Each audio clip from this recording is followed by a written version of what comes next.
right. So we will continue our nature exploration this week with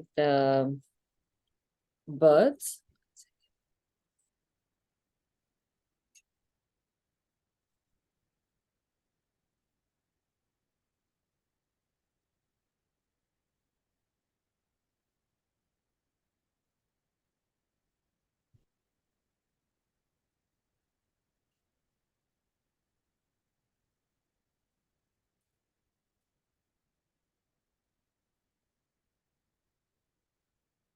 I've shared a bunch of pictures. Yeah, I have it.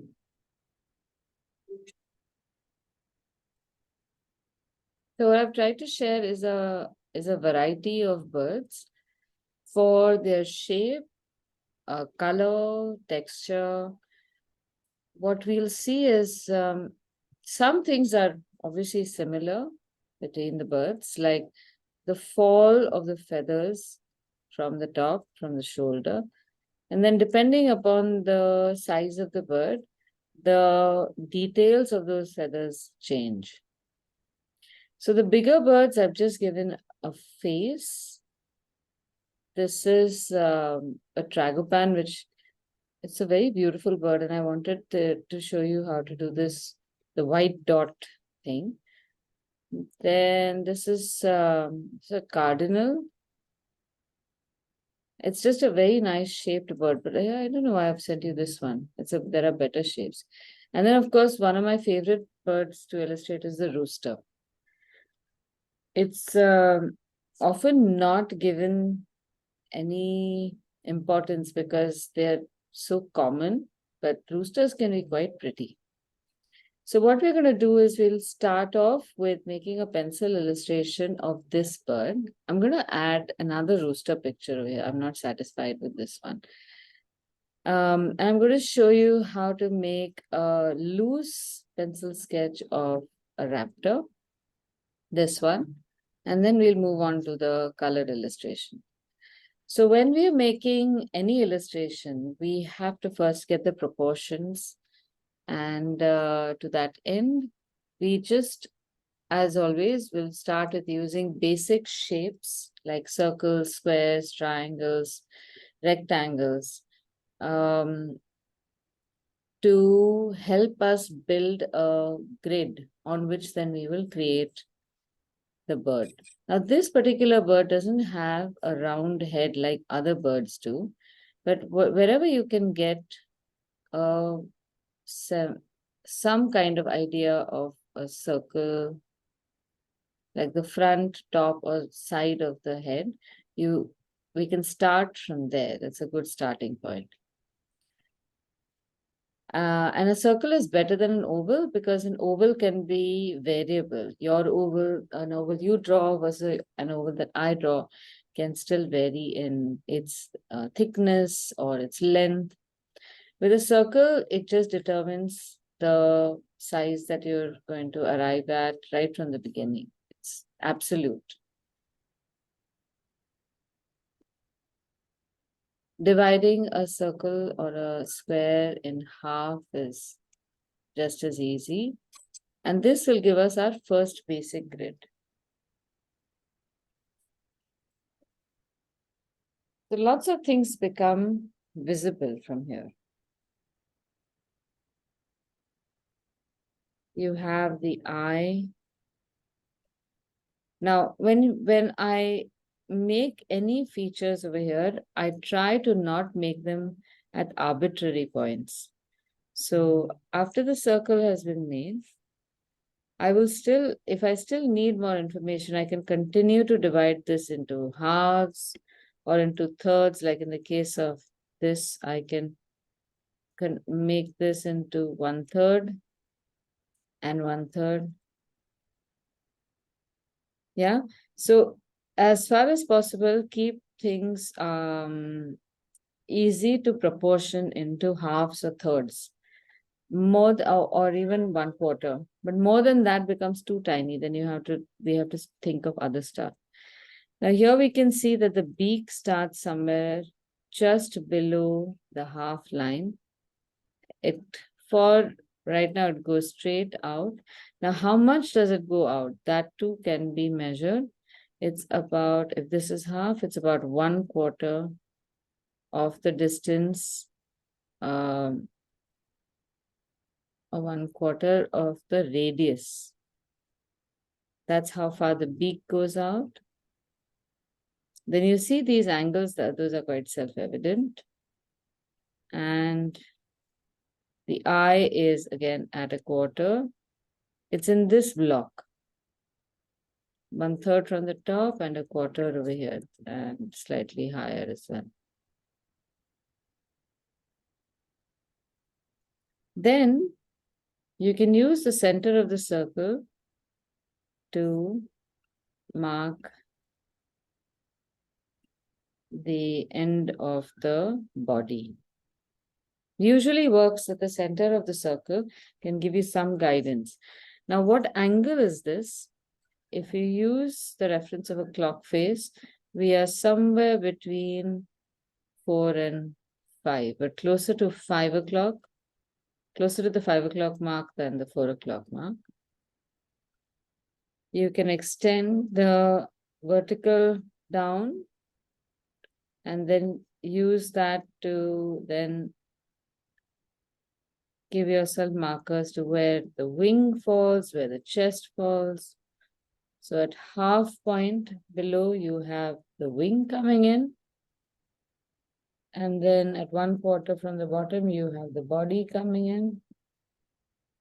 On this particular line also, if we see from the bottom of the circle to the end of the tail, if you can't see clear measurements of the features themselves, like where does this green end, where does the wingtip end, it's best to then divide it in at least half,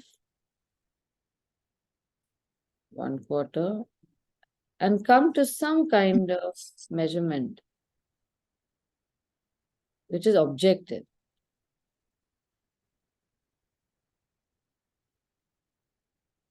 Okay, so I'm going to share an image of this.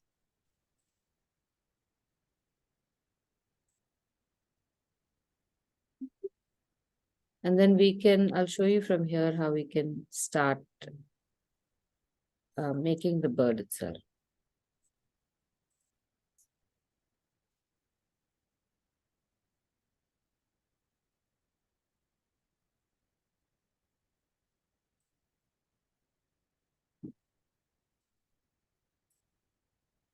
Oh, where is my screenshot?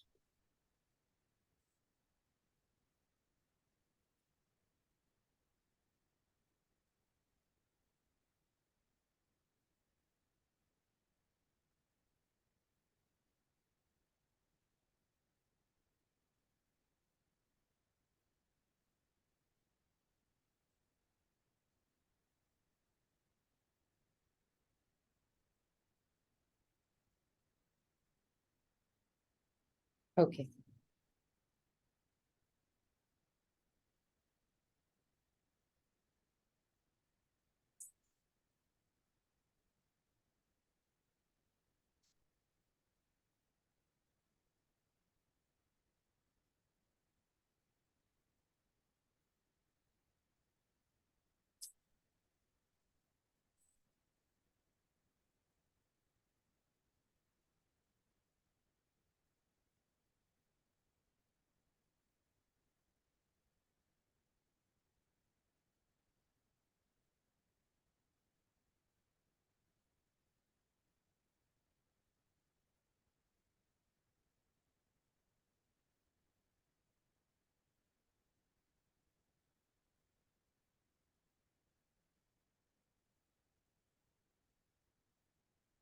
All right. Now, when we are sketching, use the first circle to size your image. The whole bird, the shape or the size of the bird can be determined by the size of the circle you make. If you make your first circle this big, then the body is going to be 3 times at least that circle. So Make it slightly small so that your bird fits only in about this much size. We don't want too much detailing. Ignore the details on the bird for now and just draw the structure that I've shared with you. So you draw this circle, divide it vertically and horizontally in half, draw this line at between 4 and 5 o'clock, exactly like I have drawn. Then divide it in from here to here, divide it in half. But also, wait a minute, how long do you make this line? So the body, the line that we've made for the body must also be in proportion to the circle. And the way I have drawn it, it's probably 1, 2, 3, about 3.5. I've forgotten to show you that. Let me just show you how I mean 3. So this is our bird, and this is the measurement. This is the diameter. I'm just measuring this and literally on the screen, and then I realized that my 1/3, the circle comes to about so much over here, and then maybe over here. This is 1/3. So this is one circle radius. This is another radius. Let me just draw that for you.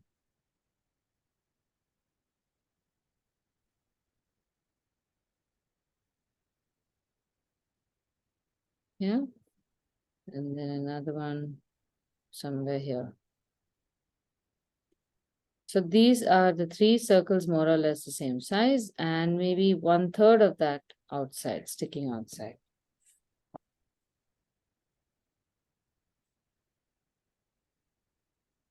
So now on paper, I will measure my circle like this.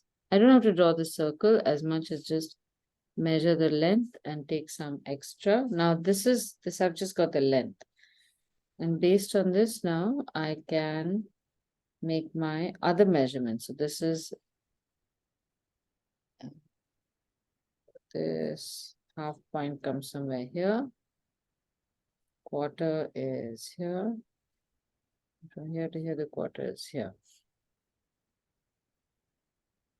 Then extend this line straight down. Again, if you want to measure how far it goes, it's about 1.5 times the circle. So it's about this much until here. This is our triangle. Are you able to see this? Because in front of me, the sun is very bright, so I can't see it. Yeah, it's better now. Yeah, okay. All right. Okay, now once this is drawn, we will divide these parts like I have shown, 1/3 over here, half over here in the left half hemisphere. This is where you have the eye, and this is where you have the beak. And once this is done, we can start building the bird.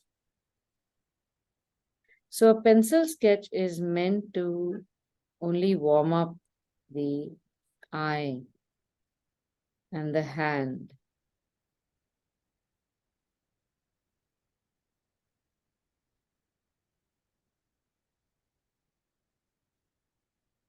And the first sketch of the day is something that you just draw, like in Marathi they say ekda bhutacha. This sketch is not meant for you to judge quality as much as it is just to let your hand and your eyes enjoy the process. So at some point, you have to start switching between the grid image and the original picture.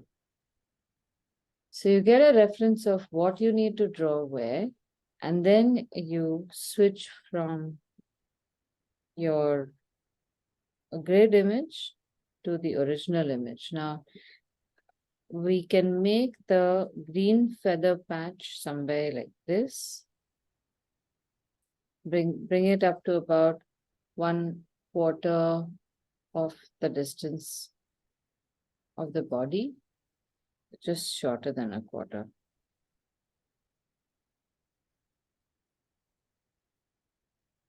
And then this is half, so beyond half, you can have the quarter, half, a little beyond half, you have the rest of the wings that come from front, just below this 1/4 line of the front.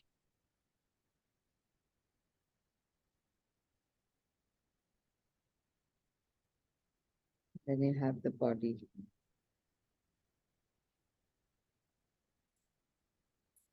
Now, this is normally how even I would draw Chitra, holding the Yes. pencil sideways and not so much vertical. So you hold the pencil sideways and Yeah. make the shapes. And then when you Yeah. come to detailing, then you can hold it upright. Right.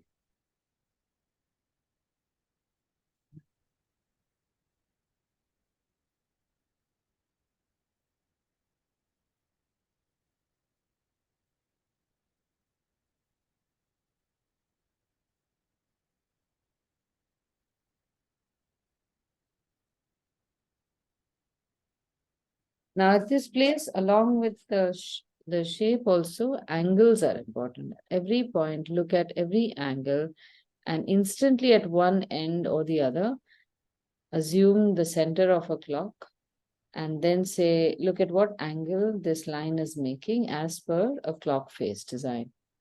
That always helps. Like now over here, I have to draw the legs. Logically, we would make the leg at a very steep angle. But if you look at the original picture, it's quite shallow. It's almost going towards slightly above 8 o'clock. And once you look at it objectively, even if it seems unnatural, you will draw what you see. And that's what we want to build, the objective observation. Because our minds can be, the brain processes information very differently, and it will show us only pertinent information. So it will show us a certain color, processing it for the information we need. Now, with birds, I think we just are enamored by their variety, their colors, sometimes their behavior. But when it comes to, now, for example, if there are people who are interested in birds, ornithologists or just birders in general, their observation is much keener. So they will know, like, for example, there are 8 different species of kingfisher. They will know the minute details of those 8 kingfisher also because they've spent time observing and trying to find the difference. But for, again, muggles in that topic, you would not have spent so much time, and you will look at a kingfisher and you think that it's just a kingfisher. That's all the information you need. When it comes to animals like tigers, or even other animals which can be threatening to us, over there also, this information is not as detailed. You would see a tiger for its stripes, and you can tell this very easily. When one is asked the difference between a cheetah spots and a leopard spots. So this is something that a few years ago was doing the rounds. A cheetah has hollow circles like donut shapes, and a leopard has got a solid shape, right? Or the other way around. Oh, I don't even remember that now. So that a critical difference like that comes only to people who are required to make a keen observation. All right, now proceeding from this, I'm now keeping my the original reference image in front of me, and I'm going to translate all these colors into grays. Now I'm holding the pencil horizontal only because if I hold it the way I should be holding, the focus is on my hand and not on the illustration. So as to your question, Chitra, in this Yeah. case, you can hold the pencil upright because you need to apply more pressure and create a texture as well. So Okay. here I would create the texture with short lines. And if you're not confident how far this texture is spread, then my recommendation is usually start from a central area, like over here, and start filling outward. So from here, I can go outward to the right, and based on where I have drawn the beak, the size and shape of the beak, I can proportion the color patch much better as I'm drawing it. Now, one reason for that is on a blank paper, one often miscalculates areas. You don't, you tend to see or you allocate a certain space for a certain feature in an illustration wrongly when the paper is blank. But when you start filling it out, you start seeing that there is that your proportions need adjustment, like the distance between the beak and the eye. Over here, because the space is blank, I'm not sure whether I have measured it accurately. Now, once I start filling, I get the required shape of the yellow feathers at the bottom. And then I realize that maybe I can push this aside a little bit and also make it slightly smaller than I have made it. So these micro adjustments are absolutely necessary. Not only are they possible, but if you don't do them, you will land up making an illustration based on your first assessment of proportions. And that information is often inaccurate.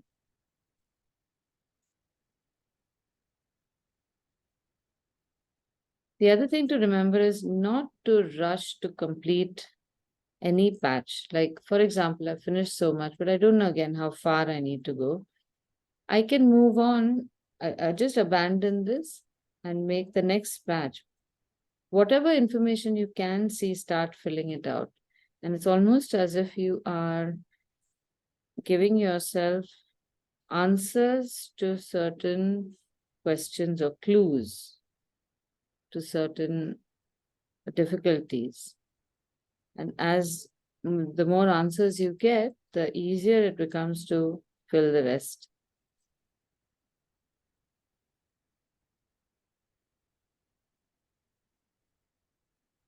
At any point, if you're unsure of a particular shape, don't shade it too dark.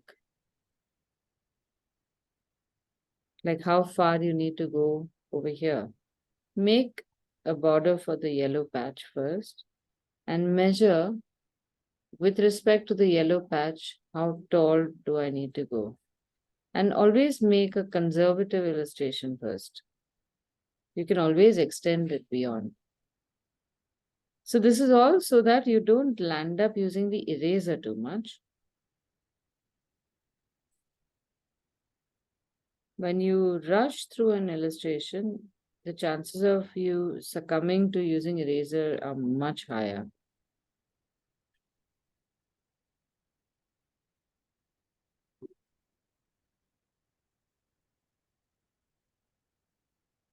Now for the eye, I'd just like to show you one detail that I do for all eyes. You start off with uh, usually a flattened oval. most of bird's eyes are not circles. Then there is a rim around it, and it's pretty scaly.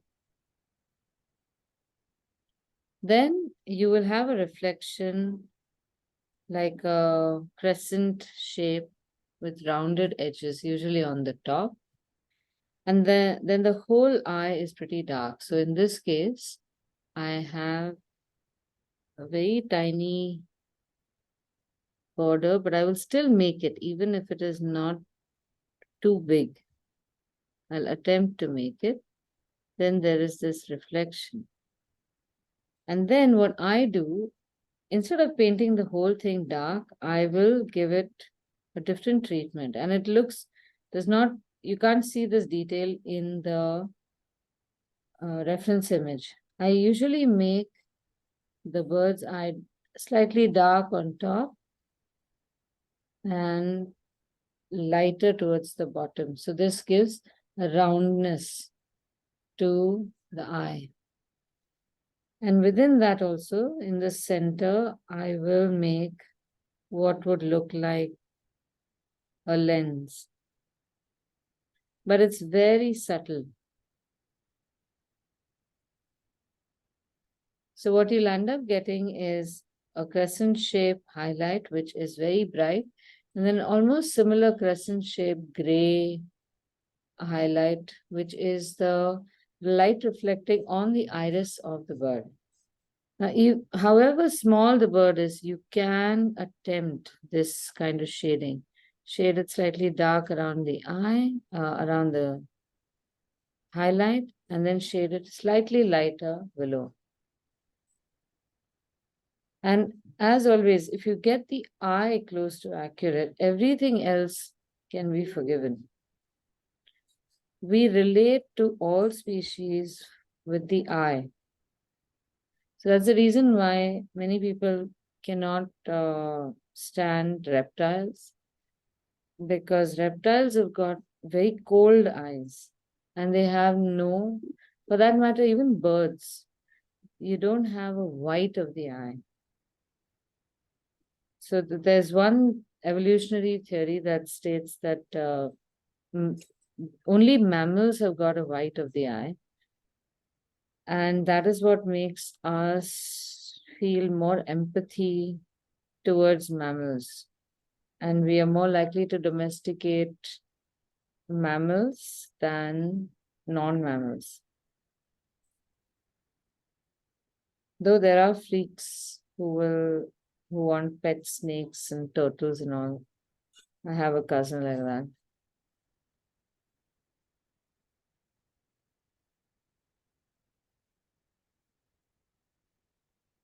Okay, are you all getting this?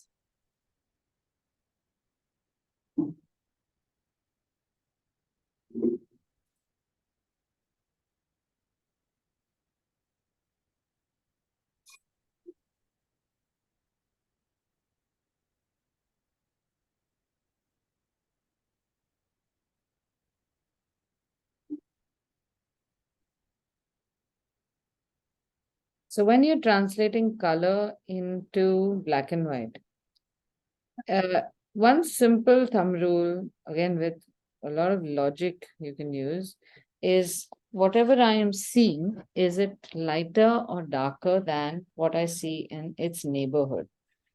If you see it dark, you make more strokes there. If you see it light, don't make as many strokes. Just go with that. And remember, all of us see things very differently. Your visual reality is different from mine. At least we can't guarantee that it's the same. So you might notice some details that I might not notice. And a lot of that has to do with upbringing, conditioning. So trust your eyes. You don't have to draw anything that you don't see, and don't ignore that which you do see. Now here on the right, I see that there are yellow feathers. And I don't want to make the yellow feathers stand out too much. So I'll just make a few lines so that they contrast with the blue feathers that are dark and visible.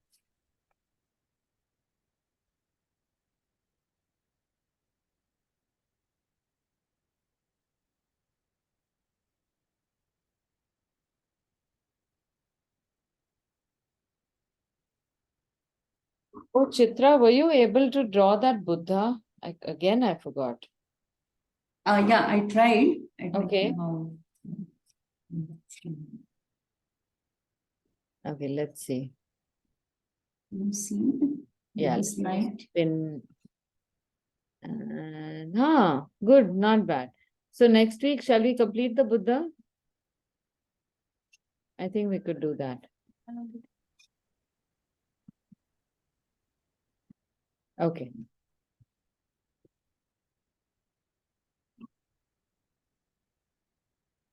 Okay, Archana, I can see your bird. Can you see how tall that crest is above the eye? And it's almost like a flattish line that goes up. You can adjust it even more and use your fingers to measure the distances. You'll notice that the crest is much higher than you've drawn. So I see that the circle what I have drawn, Mm-hmm. I'm actually, I think that is more getting highlighted. Yeah. And you know why that is happening? It's because Mhm. you are sticking to that circle as the final guide, final line, not the guide. Oh, okay. So you need to, after you've drawn the circle, you have to let go of it as it's just a guideline to put down your basic grid. Beyond that, now, all of these feathers, they go outside. My circle ended over here. Now here also, I've succumbed to making this in that circle, but it's not, this is pretty much a flat line. So you have to let go of that circle at one point and illustrate what you see. Use the circle only for to place a few things. Now, even with your beak, the beak is slightly rounded from the top. Then it's again rounded at the end. And this part is actually again a rounded line.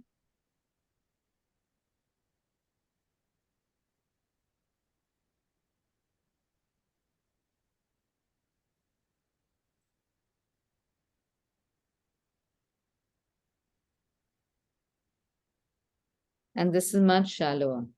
No, not that round. Can you see how round it's become? So your beaks, often I've seen your beaks become either pointed like that. Mhm. And if this is your starting point, it's fine.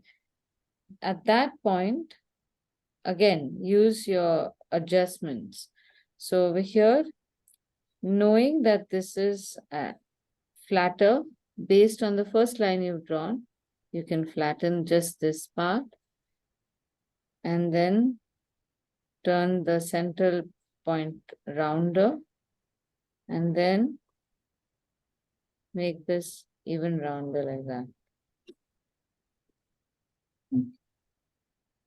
Now, what pencil are you using and how sharp is it? Can I see how sharp it is? Yeah, so you should be able to do this. Aditi, can you pin this in your screen? Yeah. Now also notice how the back is fairly straight. It's not rounded. So why, in your case, because you have adhered to this line over here, the back is looking very rounded. Whereas when you extend the whiskers outward and then you join it to the proportion of the back, it might look much straighter. Now in this case, for the greenish feathers on the shoulder, in contrast to the black, they are fairly light.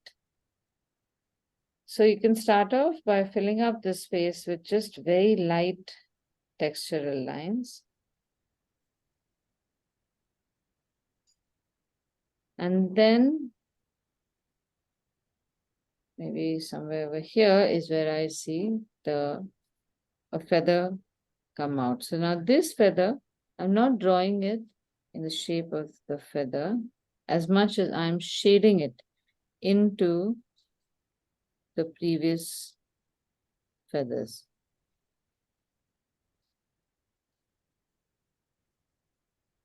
So this is the best bit and the worst bit about feathers. You can build them through just shading. And as you make one feather, you will create the dimensions for the adjacent feather.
See with that water invention, it's that's what the back. That is not that.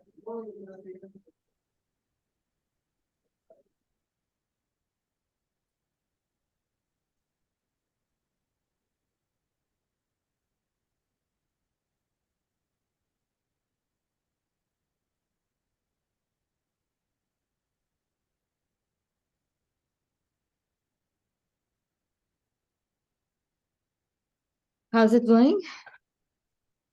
Okay.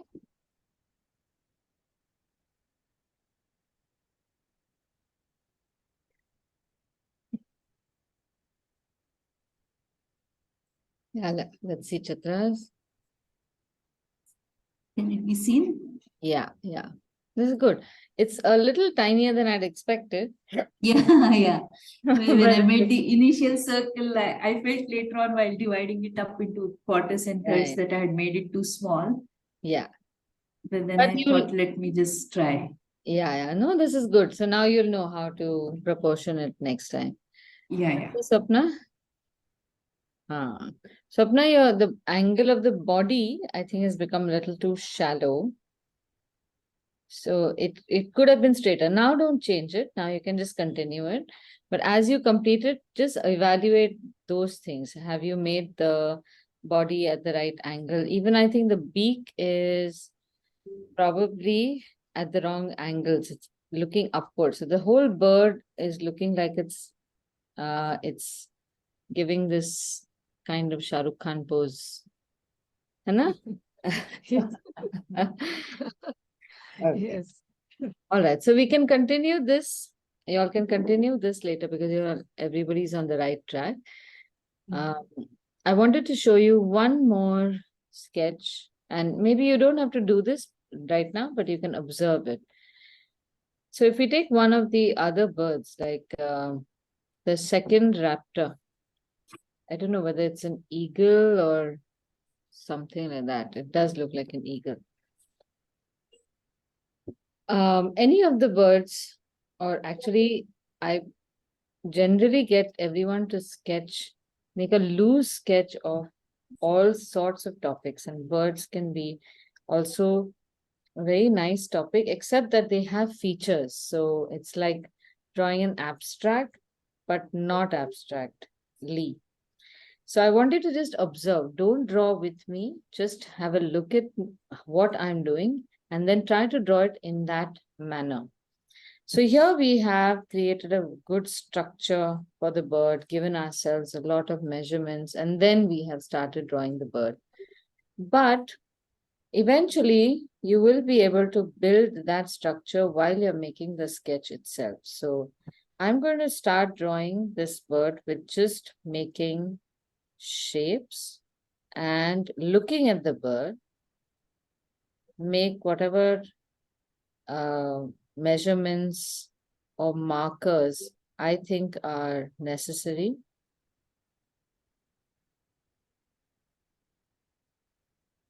And then start building a texture very freely.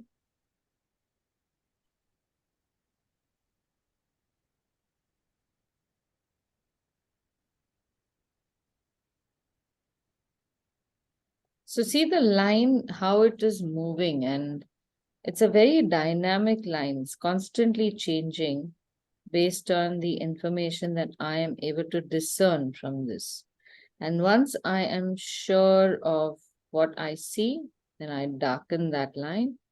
Then based on that, I will draw the rest of the lines and create a textural semblance of the reference image I see. So I'm quite happy with this. And now I can start building the details. I usually start with making the eye. Now, one reason why sometimes our illustrations look a little off is because we are not looking at the illustration from a 90-degree angle. The book is in front of us. We are sitting at an angle, and then we see our artwork at a 45-degree to a 60-degree angle. When you see objects in an angle beyond a certain, like a 9-inch radius in front of you, there is what's called a parallax. So as you move away, everything starts becoming narrower. And that causes us to draw stuff that's far away from us. It makes us draw it bigger and longer. And then when you look at it upright, suddenly you feel that that is too big and everything else is looking very narrow. So whenever you are making an illustration, always look at it from a 90-degree angle. So either look at it from the top, or if you're sitting back, tilt the book so that you see it at a 90-degree angle. This is valid for objects that you are drawing, that you are creating. May not be valid for objects that you see on screen. So if you have a screen in front of you where you change the angle, it does not really matter. It's the horizontal distance versus viewing angle that matters. Now, once that is set, look at the detail from the top, and then you start seeing these shapes much more accurately.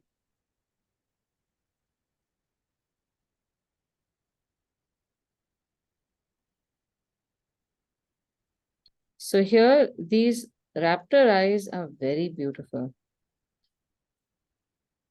And all of them, I've come across some very interesting evolutionary stories about why their eyes are the way they are, and other birds the way they are. It often has to do with their lifestyle, the way they have evolved.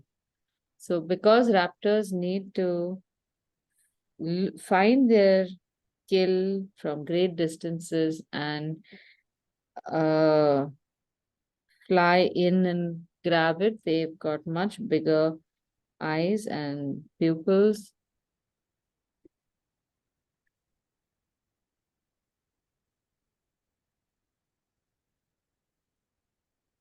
I like to focus a lot on the eye, so I tend to give it a lot of importance and a lot of time.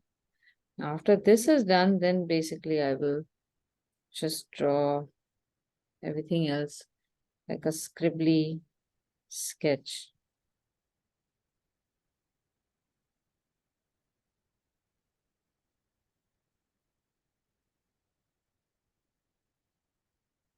And there is great value in creating sketches like that. Huh? More, I think, sometimes than even creating watercolor finished illustration. Because there's something about a pencil sketch, its rawness and its unpretentiousness that you can't hide behind color or the textures created by watercolor.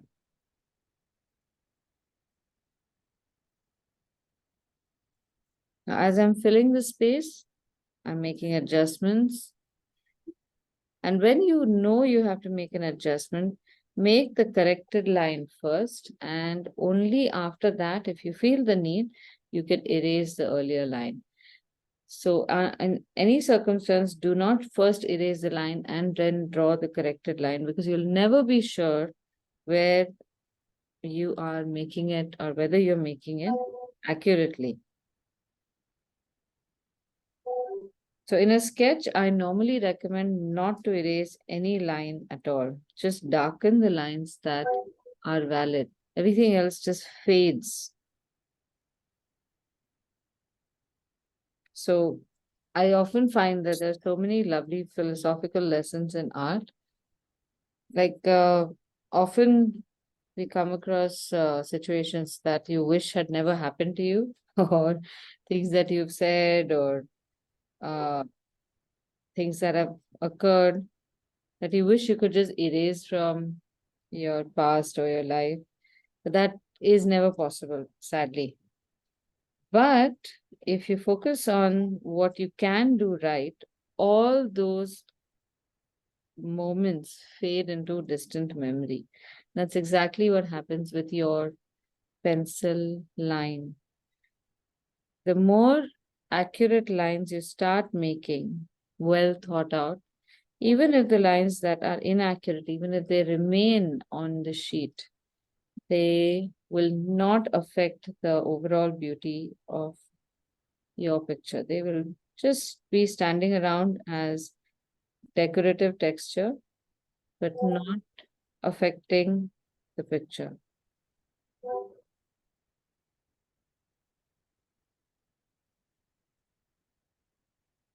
Now, the lines that I'm making here are deliberately very sketchy. I love sketchy lines myself. So, and I've for years admired lots of artists who can create such a lovely illusion of things like feathers and fur. But if you look at that line, you know that it's just a scribble.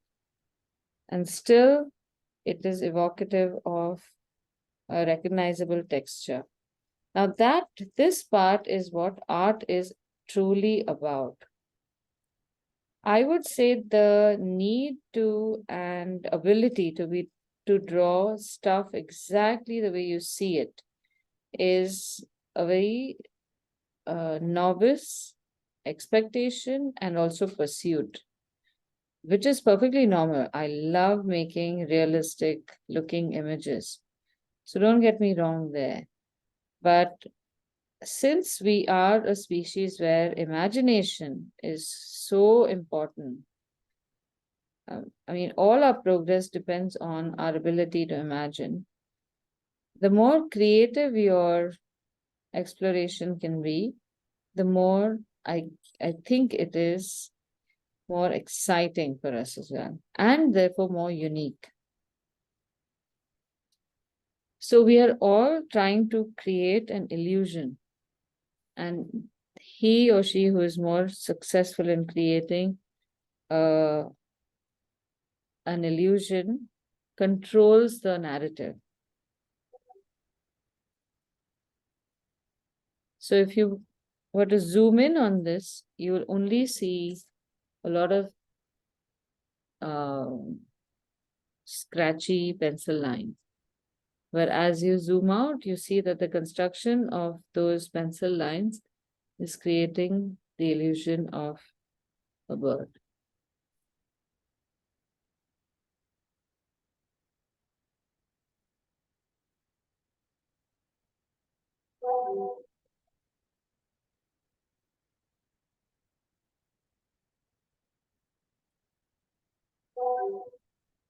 Okay, so this is again something that I would like you to try and choose whichever bird you want. It does not have to be this particular one.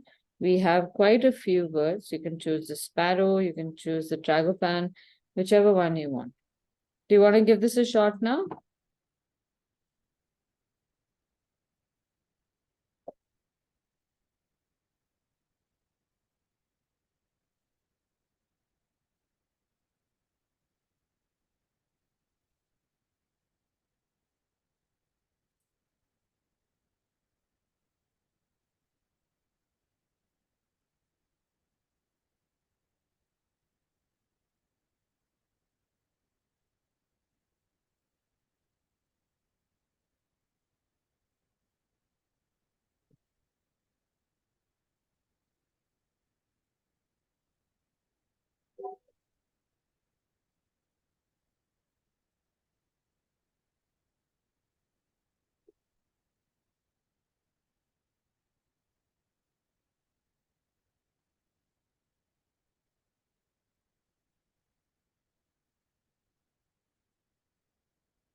Aditi, can you send this one? Can I send which one? The one which you have sketched now? It's there in the group of pictures. I'll show you which one.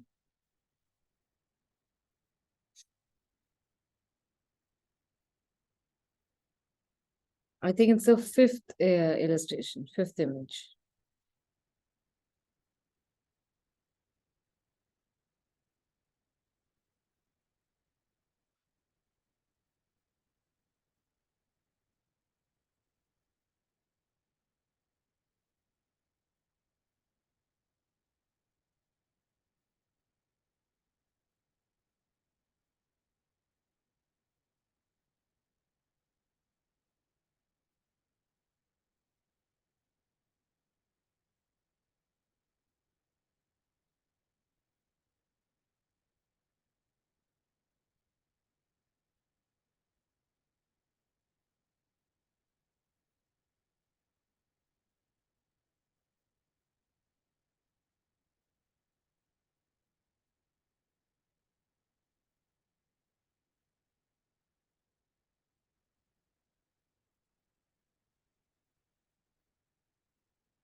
Are you getting it?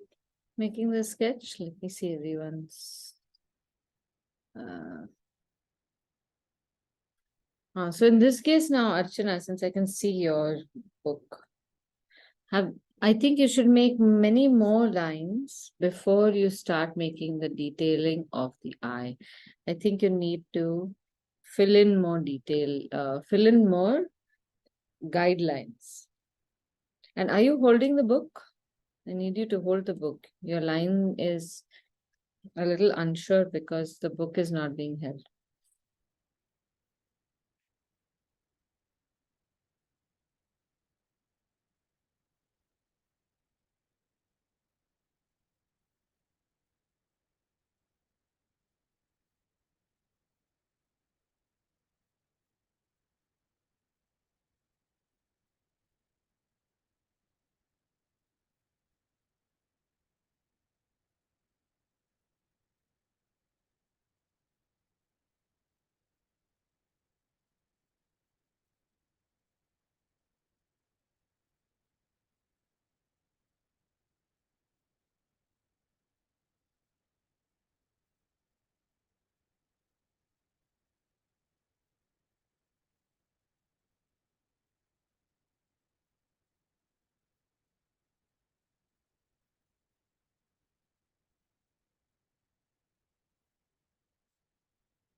How's it going?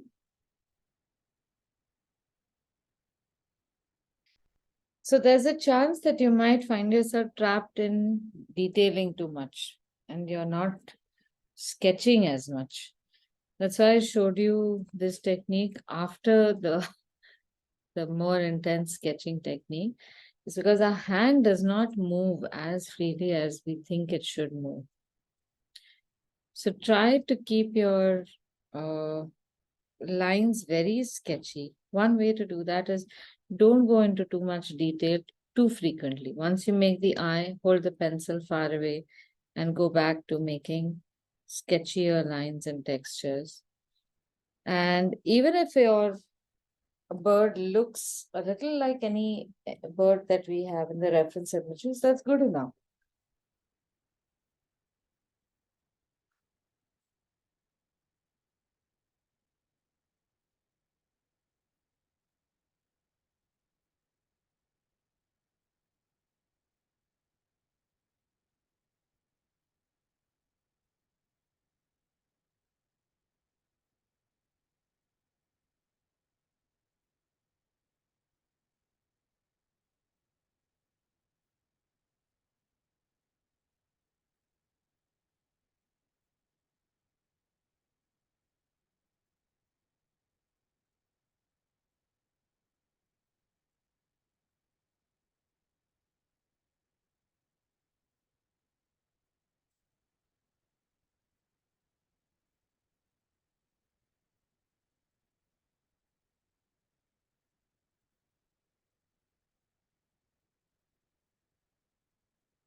Okay, shall we try? Shall we move on to the rooster now? How do you feel? So we have just another 20 minutes. So we'll do the last picture I've shared is the head. It's a very interesting rendering of a bird. Just focus on one facial feature. And I want to show you how, now this one we are going to do in paint. So we combine the two techniques of creating a more strict grid and then a loose sketch and then adding color to that. So again, this one, we can make it slightly small and maybe within a frame. Now, whenever you're going to make a frame around a picture, don't make the frame first. Don't restrain your drawing before it even exists. So in this case now, using the second technique of creating texture, just give me a second. Away from the particular textured window that I have. Okay, much better, I think. So here now, again, draw a very sketchy image, starting with the curve of the head underneath the comb. Count the spikes on the comb and the shape that it makes. So let me spotlight first.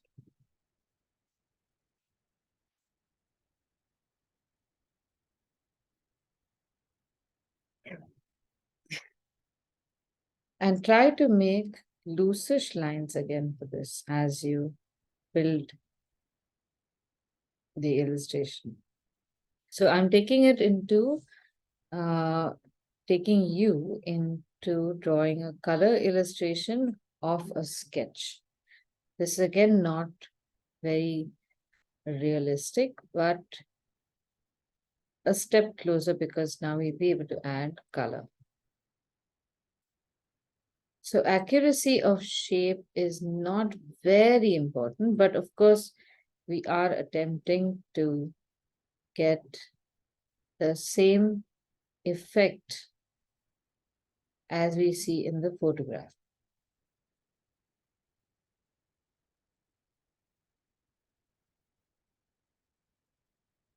A certain amount of pencil shading is good. It can add some dimension.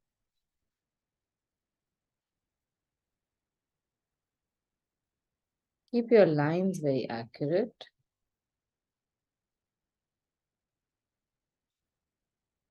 By accurate, I mean just see proportion, the distance.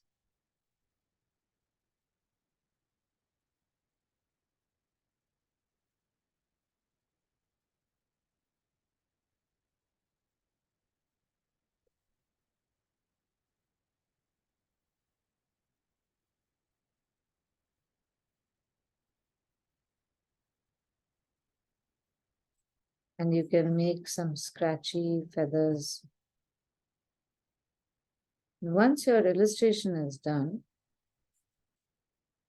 then it's good to make a box. Now, even the box that I'm going to make, it's going to have rounded edges. So I'm going to keep the lines. I'm going to make horizontal and vertical lines without the corners.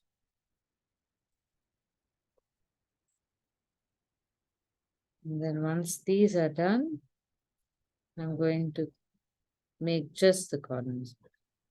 That way I have some control over this shape.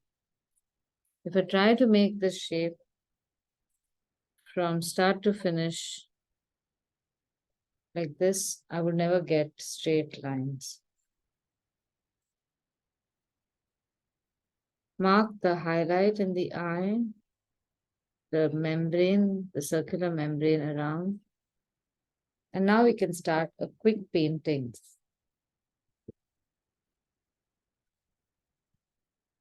Now the whole focus of this picture is the wattle and the comb. So I'm going to create a lot of interest in these spaces by mixing colors and making them very vibrant.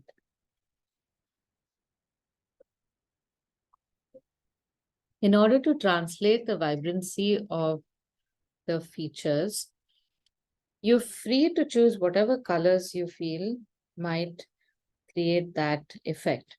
Now, our watercolors are not very vibrant in themselves, but used in the right combination with the right contrast, they become more vibrant. Now, one thing that I often do with this one, I don't need to do it actually, so let's forget it. I'll show you when we are doing another bird. So I'm using orange, scarlet, and I'll use light red for the shadows. Now, how I'm going to apply this is wherever I see a highlight, I'm letting go of that whole texture. Wherever I see a highlight, I'm putting in an orange colored layer, and then I am adding scarlet to this. Notice how I'm not painting with my brush held very close. I'm not trying to fill area as much as I'm trying to stain the area. So I just plant my brush in a particular space and let the color sit there. I don't massage the color into the paper. I'm deliberately pulling in the color closer to the feathers because they're dark, so I can always go over them. I can also, with this, allow my color to bleed from one area of the painting to the next.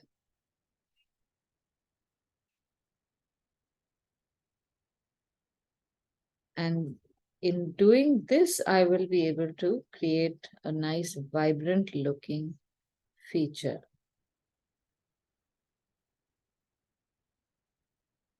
If you feel like it, you can also leave certain sections unpainted to make them look like sharp highlights, like you can see over here.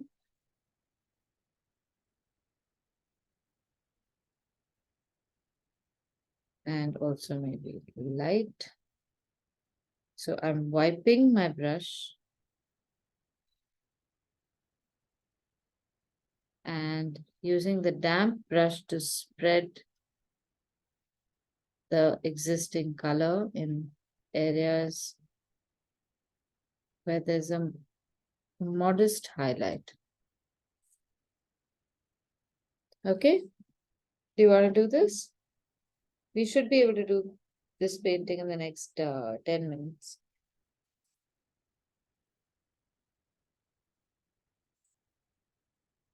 So this is going to be layer 1, and I have to wait for this layer to dry before I attempt the next one.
Now, once this is dried, I will use a thin brush to illustrate the eye. So in the eye, I'm going to use burnt sienna. I'm going to leave the highlight completely untouched and also that round membrane around. I'm using a reasonably thick paint for the eye, and I'm going to drop in a little bit of black while the burnt sienna is still wet so that it merges. And I am using a very thin brush for this because I want a very limited quantity of color. If it's if the color is too much, I'll just land up making a puddle there. And now I'm going to move to light red, which is the color right next to scarlet, and drop in some deeper color patches.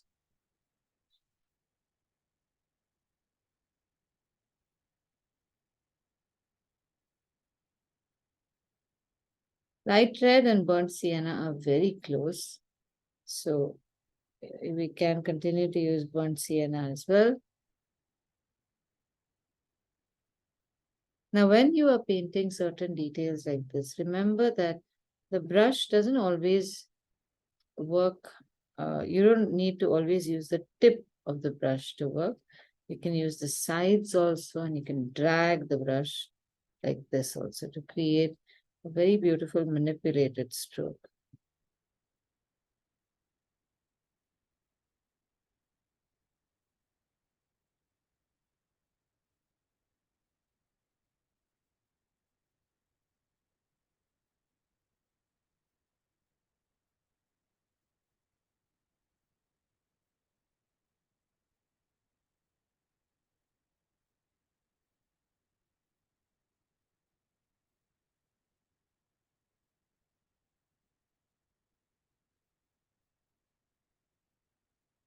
So make few lines, don't make too many lines, and don't try to make all the lines.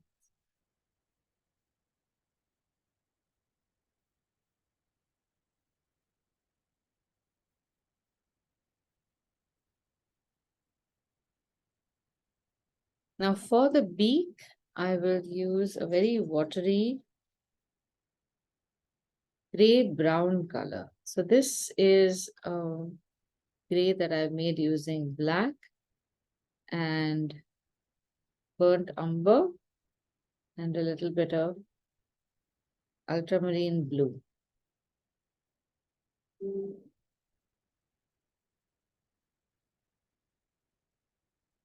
And I'm going to use this now for the beak. So dark sections will be painted first. And I just want you to see this, how you can drag a color out. So I'm going to paint part of the beak in this color. Part I'm not painting because I want a highlight there. That's in this section.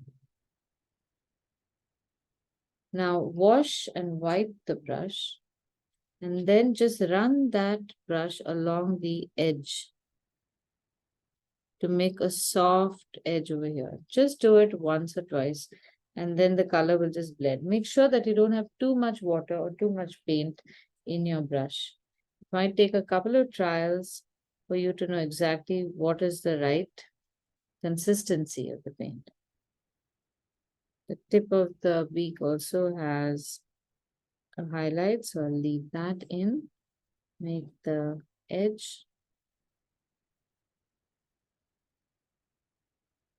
So this is equivalent to a medium shade of pencil.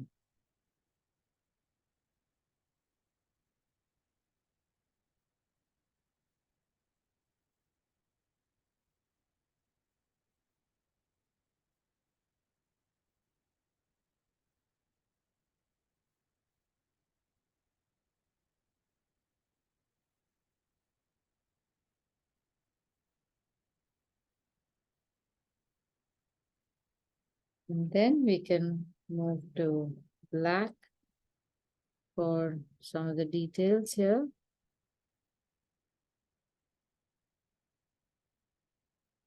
And because everything else is sketchy, don't make the details too stark also.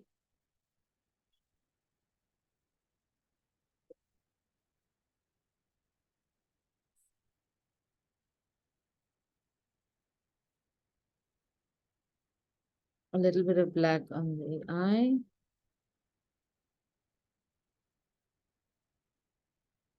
And a little bit of that eyeball. Now, beyond this, everything can be again very sketchy. So I really like the idea of creating pencil-like textures with watercolor. So since few of these feathers are visible,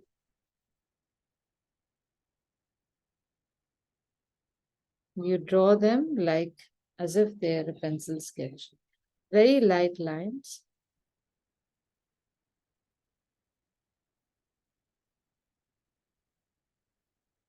Draw them slowly and carefully. So this will start creating character in the painting.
And after a certain bit is done, then we can paint the rest of it in pure black. Now, even over here, I'm going to make the strokes as if they are coming out from the neck.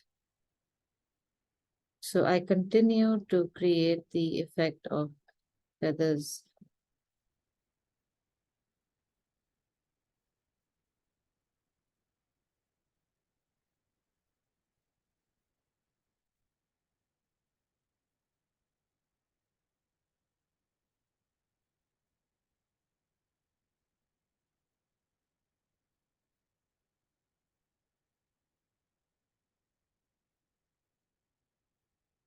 Now, depending upon your sensibilities, you can choose to modify the picture. You don't have to stick with what reference image you found. Like, for example, now, somehow the shape of the neck seems to be like what a shape of a rooster's neck might be, even in this much. I'm not obliged to fill in everything else and make it black. I could just leave it like that. This is just accidental. Or I can also wait and observe this image and see if I really need to paint everything else the same dark black. Maybe I don't. So remember to pause every now and then between rendering of your pictures and keep checking whether it is going in the right direction or whether you need to wait before you take that decision.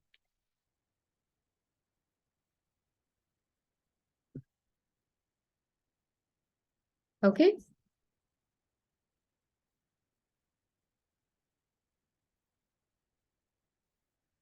So next week we can continue with the Buddha.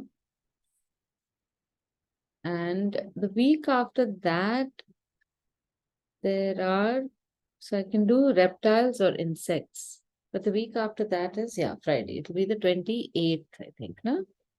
No, next week is 28th, and then we are in May. Yeah.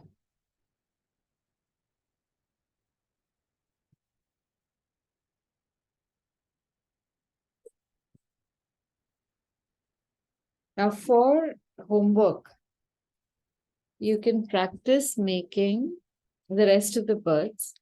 And I would recommend actually practicing the pencil sketch part. The second bird that we made, practice making that, because that will give you better flexibility of hand and being able to see the shapes right as well.